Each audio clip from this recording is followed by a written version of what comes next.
نبی پاک علیہ الصلوۃ والسلام کے جو غلام ہیں سرکار کے رنگ میں ایسے رنگے گئے کہ اب ان کی ادائیں سرکار کی اداؤں میں ایسی کھو گئیں کہ اب تمیز کرنا مشکل ہے. آج تک کوئی پھر ایسا بندہ نہیں پیدا ہو سکا جس نے یہ کہا ہو صورتوں کی جو ترتیب ہے اس میں یہ غلطی ہے.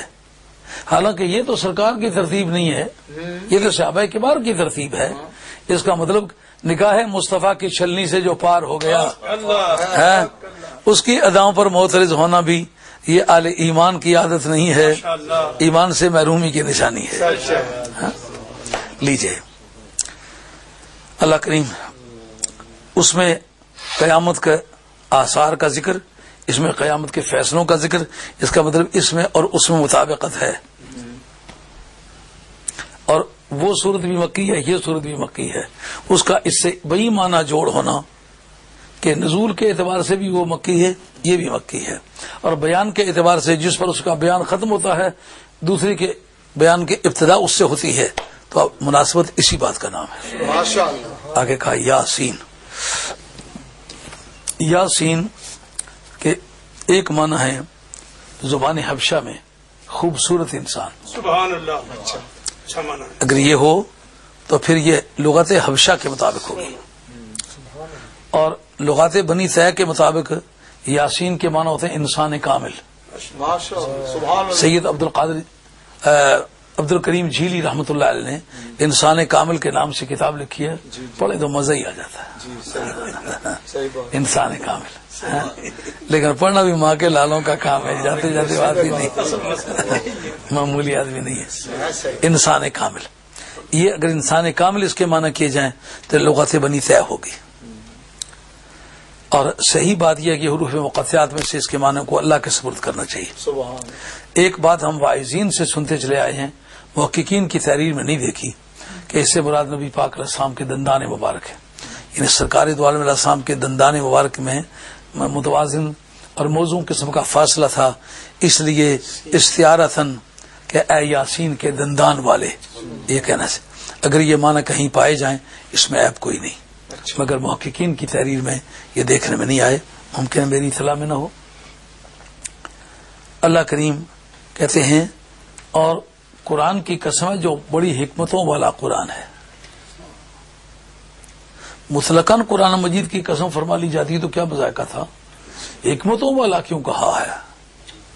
کہا میرے محبوب یہ تو آپ کی لمبی چوڑی تفصیلات کو موضوع گفتگو بناتے ہیں، ان کو یہی پتہ نہیں کہ جو صرف قرآن مجید ہے نا، صرف قرآن مجید کا مفہوم ہی ہزارہ حکمتوں پر مبنی ہے. حکمت کا جو اعلی لغت نے ترجمہ کیا ہے وہ یہ ہے کہ حقائق کائنات کو کما فی الحقیقت جاننا، اس کا نام ہے حکمت نظری. اور طاقت انسانی کے مطابق اس کو عمل میں لانا، اس کا نام ہے حکمت عملی. کل کائنات میں جو کچھ ہے اس کو حقیقت کے مطابق جاننا، حقیقت کس بات کا نام ہے؟ ترتب اجزاء کا نام ہوگا. تو ترتب اجزاء تو اس کے ہوں گے جو مادہ رکھے گا، صحیح ہے، جو مرکب ہوگا. اس کا مطلب مفرد تو ان کے حکمت سے باہر ہوا. جو بسیط ہے، جو اس میں ترکب نہیں پایا جاتا، مرکب نہیں، کافی اجزاء سے جڑتا نہیں ہے، وہ تو ان کے موضوع سے خارج ہو، پھر اس کی کوئی حقیقت نہ ہوگی. کہا دراصل یہ حقیقت کی تعریف جو ہے یہ منطقیوں کے نزدیک ہے. منطقی جو ہے وہ کسی وجود کے بسیط ہونے کے قائل نہیں ہے، وہ مرکبات کے قائل ہیں. اس لیے منطقیوں سے کہ اگر خدا کا فیصلہ کرانا چاہو وہ نہیں کر سکتے، خدا ان کا موضوع گفتگو ہی نہیں ہے. اس لیے منطقی کتابوں میں جب فرشتوں کا ذکر آتا ہے نا تو کہتے ہیں منطقی فرشتوں کے قائل ہی نہیں ہے، اس لیے ان کے موضوع سے خارج ہے. تو پھر حقیقت کس بات کا نام ہوگا؟ کا حقیقت دراصل ماہیت شے، جتنی انسان کی طاقت ہے اس کے مطابق اس کی ماہیت وہ کیا ہے. ماہیہ سے یہ مصدر جعلی اس کو کہتے ہیں. جیسا کہ کپتان سے کپتانیت آپ کہیں، مولوی سے مولویت کہیں، اس طرح یہ مصدر جعلی ہے جو اس کی ماہیت اللہ کی بارگاہ میں ہے اس کے مطابق جاننے کا نام ہے حکمت نظری.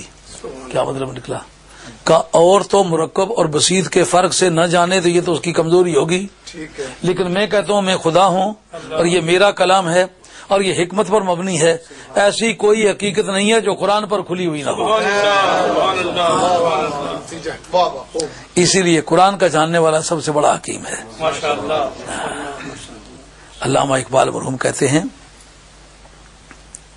آن کتاب زندہ قرآن حکیم حکمت اولا یزال استو قدیم. یہ کتاب ہے زندہ اور اس کی حکمت، اس کی فلسفی، یہ حکمت کا ترجمہ ہے فلسفی. فلسفی جو ہے یہ گریک ورڈ ہے فلسفی، اور یہ بھی مرکب ہے. فلسفہ سے فلا میں نے بھاگ گیا، صفا میں نے بیوقوفی، بیوقوفی بھاگ گئی، یہ ترجمہ ہے حکمت کا. تو اب اس کی فلسفی کا کائنات کے اندر جو کچھ ہے نا قرآن اس کے حقیقت سے واقف ہے. تو وہ کتاب جو اس سے واقف ہے اس کو سرکار کے سینے پر نازل کرنے کی مصلحت کیا ہے؟ فَإِنَّهُ نَزَّلَهُ عَلَىٰ قَلْبِكَ بِإِذْنِ اللَّهِ. بلا شبہ وہ جبریل امی وہ کتاب آپ کے قلب پر نازل کرتے ہیں. جو علماء عقائد کے ہاں بحث ہے نا کہ مرکز عرفان قلب ہے یا دماغ. سید شریف جرجانی شرح مواقف میں عقیدے کی کتاب ہے، اس پر بحث چھیڑتے ہیں. وہ کہتے ہیں کہ مرکز عرفان قلب ہے. کا اس کا ثبوت، ان کا ثبوت اس لیے کہ جو سرکار دو عالم صاحب کو معراج کرائی گئی سرکار کا قلب پھاڑا گیا، دماغ نہیں پھاڑا گیا. سبحان اللہ. قلب کا آپریشن ہوا ہے، دماغ کا آپریشن نہیں ہوا. فائدہ کا اس لیے کہ جو انسان میں بتقاضائے بشریت جو چیزیں پائی جا سکتی ہیں یا بے ہوشی کا باعث بن سکتی ہیں وہ نکال دی جائیں. کیوں؟ یہ نماز عشق پڑھنے جا رہے ہیں. جس طرح کی نمازیں ہوتی ہیں اس طرح کے وضو ہوتے ہیں. یہ نماز عشق ہے اس لیے سینہ پھڑوانا اس کا وضو ہوگا. امام محی الدین ابن عربی رحمۃ اللہ علیہ فتوحات مکیہ شریف کے اندر لکھتے ہیں کہ موسیٰ علیہ السلام دیکھ کر بھی ہوش کیوں ہوئے؟ اچھا، ان کا دراصل وہ نماز عشق کا پہلا سجدہ تھا، اس لیے تو چونکہ سینہ پھڑوایا ہوا نہیں تھا اس نماز کو جو وضو چاہیے تھا وہ نہیں کیا ہوا تھا اس لیے بے ہوش ہو کر کے گرے ہیں. اگر سینہ پھڑوا کے گئے ہوتے تو کبھی بے ہوش نہیں.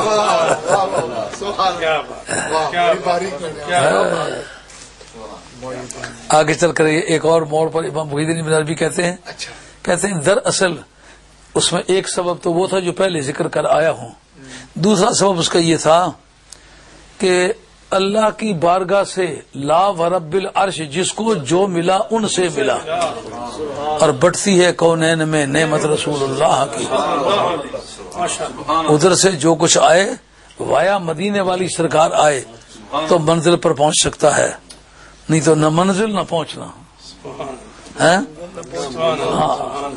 کا موسیٰ علیہ السلام نے دیکھنے کا مطالبہ تو کیا پر وادی طور میں کھڑے ہو کے کیا.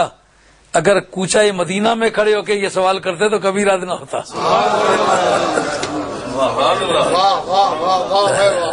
نعرہ تکبیر، نعرہ رسالت، نعرہ حیدری، مفکر اسلام، تعلیمات مفکر اسلام. بے تاب جس کے لیے عرش اعظم وہ اسرا روے لامکاں کی گلی ہے.